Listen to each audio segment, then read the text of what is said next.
لیکن اچھا مطلب کہ یہ ہوتا ہے کہ آپ کا کام ٹھیک جا رہا ہے اچانک رک جاتا ہے، یا اولاد کے مسائل ہیں، شادیاں نہیں ہو پا رہی، وہ کون سا وظیفہ کریں؟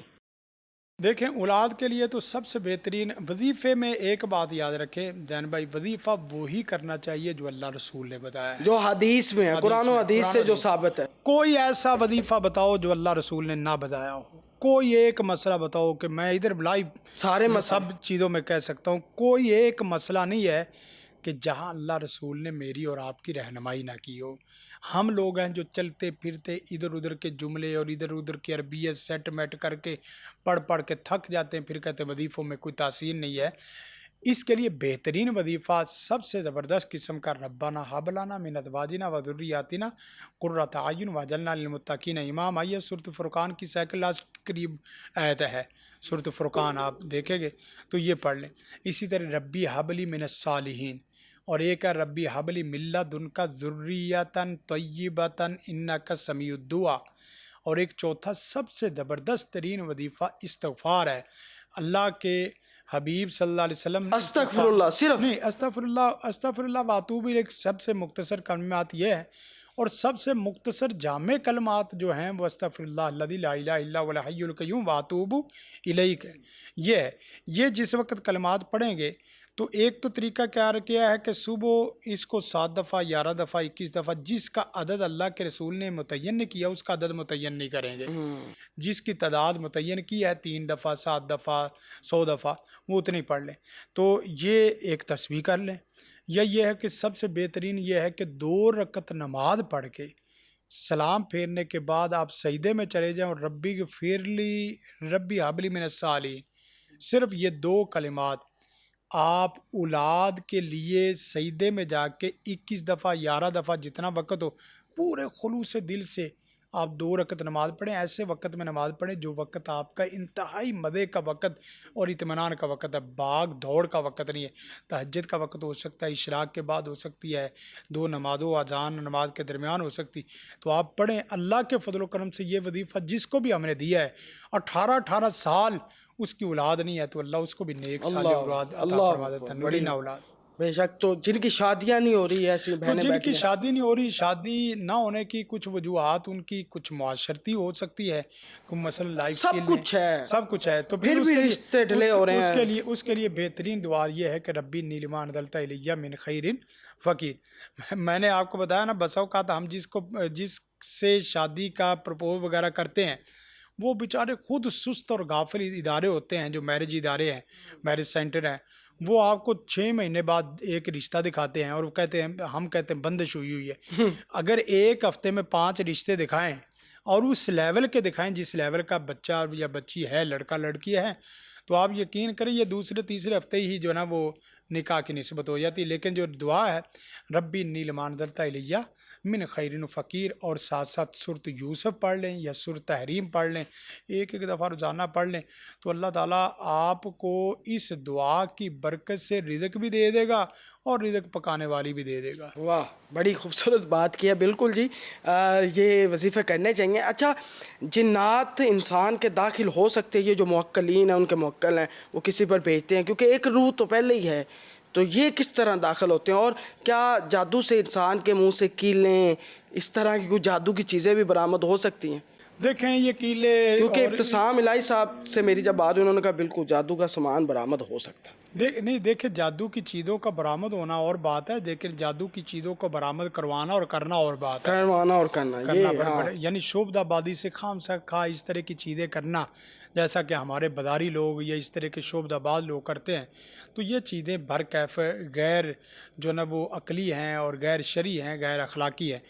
رہی بات یہ کہ جادو جو ہوتا ہے اور جادو میں یہ چیزیں جو کھلائی پلائی جاتی، یہ برکب سب کچھ ممکن ہے، اس میں کوئی ایسی ویسی بات نہیں ہے کہ جادو نکلے۔ جادو جو ہوتا ہے مثلا قے کی شکل میں آتا ہے، تو قے کی شکل میں کوئی کیل کول نہیں ہے، وہ قے آتی ہے، وہی جو آپ کو کھلایا پلایا گیا وہی نکلتا ہے، وہی نکل آتا ہے، کوئی کیل نہیں نکل سکتے۔ جنات جا سکتے ہیں، داخل ہو سکتے ہیں، جنات داخل ہو سکتے ہیں۔ یتخبط الشیطان من المس، شیطان آپ کو کھپتی بنا دیتا ہے۔ حدیث میں آتا ہے، رسول کائنات صلی اللہ علیہ وسلم نے فرمایا جس وقت آپ میں سے کوئی ایک جمائی لے، جیسے جمائی وغیرہ آتی ہے، تو جمائی وغیرہ لے تو ہاتھ منہ پہ ہاتھ رکھنا چاہیے. کیوں؟ اس لیے کہ فرمایا داخلہ الشیطان فی شیطان آپ کے منہ سے داخل ہو جاتا ہے آپ کے اندر اللہ، میں. اچھا، یہ حدیث ہے. بالکل. اس حدیث کا ہے. مطلب یہ حکمت ہے کہ ہاتھ رکھنا چاہیے. ہاتھ رکھنا چاہیے. اگرچہ ہم لوگ سمجھتے ہیں کہ یہ مٹی ہوا باقی چیزوں سے نہیں، آپ اللہ کے رسول کا حکم سمجھتے ہوئے عمل سمجھتے ہوئے کریں.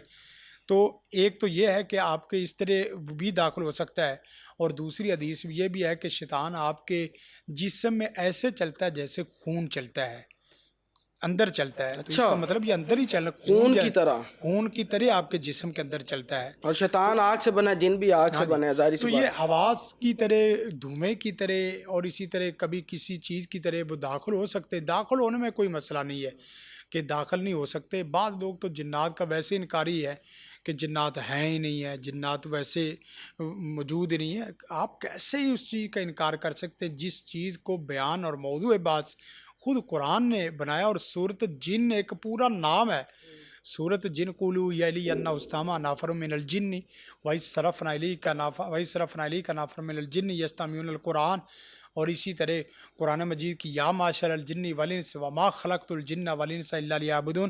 تو قرآن مجید میں یہ جو چیزیں کہی گئی ہیں یہ حقیقت ہیں اور داخل ہو سکتی ہیں. لازمی نہیں کہ وہ داخل آپ کے جسم کے اندر ہی ہوں.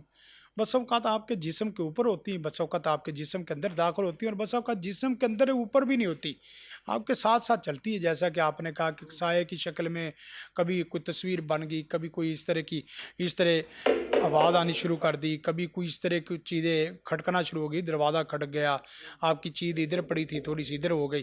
تو اللہ تعالیٰ نے ان کو تھوڑی سی تو قوت دی ہے نا. اور یہ بات یاد رکھیں کہ یہ باقاعدہ پراپر وہ سارے کام کر سکتے ہیں جو انسان کر سکتے ہیں. اچھا، ہاں، یہ ناممکن نہیں ہے. یعنی کہ جنات، ایک اور ہم بڑا سوشل میڈیا پہ ایک بات ہے، جنات کا انسانوں کے ساتھ زنا ہوتا ہے. جیسے مطلب ہم یہ بھی سنتے ہیں کہ عورت ننگے بال کھڑی تھی اور جن اس کا عاشق ہو گیا، اور زنا بھی کرتے ہیں یہ انسانوں. یہ چیز ناممکن نہیں ہے. قرآن مجید نے جو حدیث میں جو آتا ہے بسم اللہ اللہم انی اعوذ بک من الخبث والخبائث، جو ہے آپ واش روم میں جانے سے پہلے جو پڑھتے ہیں، تو اس کا مطلب یہ ہے کہ وہاں کچھ شرارتیں اس طرح کی غیر اخلاقی غیر شرعی کرتے ہیں کردار کے متعلق. اسی طرح جو میاں بیوی کے آپ کا جو علیحدہ بیڈ روم میں علیحدہ ہونا ہے خلوت میں، وہاں ایک دعا بسم اللہ اللہم جنبنا الشیطان وجنب الشیطان فیما رزقتنا، یہ دعا ہے. اب اس میں بھی یہ ہے کہ وہ شیطان اس کے اندر باقاعدہ حصہ بن جاتا ہے. تو اس میں کوئی بعید عقل بات نہیں ہے. یعنی کہ شیطان زنا کرتے کر ہیں. سکتے ہیں، یہ کوئی مسئلہ نہیں ہے. یہ تو کچھ چیزیں ایسی ہیں جس کا تعلق قرآن و سنت کے دلائل سے، اور کچھ چیزیں ایسی ہیں جن کا تعلق آبزرویشن سے ہے، آپ کے تجربات سے ہے. کتنی خواتین اور کتنے ہی مرد حضرات اس طرح کے ملتے ہیں جو ہمارے پاس علاج کے لیے آتے ہیں، اور وہ کہتے ہیں کہ میرے ساتھ شیطان بدفعلی اور یہ کردار کے متعلق جو نا وہ یہ کرتے ہیں. حتیٰ کہ یہ ہے کہ بعض دفعہ تو یہ ہے کہ جیسے میاں بیوی کا جو نا وہ آپس میں ملنے کے بعد ان کے رطوبت پانی وغیرہ یہ ساری چیزیں بھی محسوس ہوتی ہیں، اسی طرح ڈسچارج بھی شیطان یہ جنات ہوتے ہیں. جنات کے ساتھ آپ یہ ناممکن نہیں ہے. یعنی کہ وہ سارا کچھ اسی طرح ہی ہوتا ہے. یہ ہو سکتا ہے، اس میں کوئی حتیٰ کہ یہ کہ زیادہ تر جن کو یہ مرگی کے نام پہ دورے، اگر تو وہ شیطانی، ایک تو میڈیکلی مرگی کے نام پہ دورے، اگر تو وہ شیطانی اور جناتی اور جادوئی قسم کے ہوں تو وہاں لازمی بات ہے اس کے ساتھ کوئی نہ کوئی غلط حرکت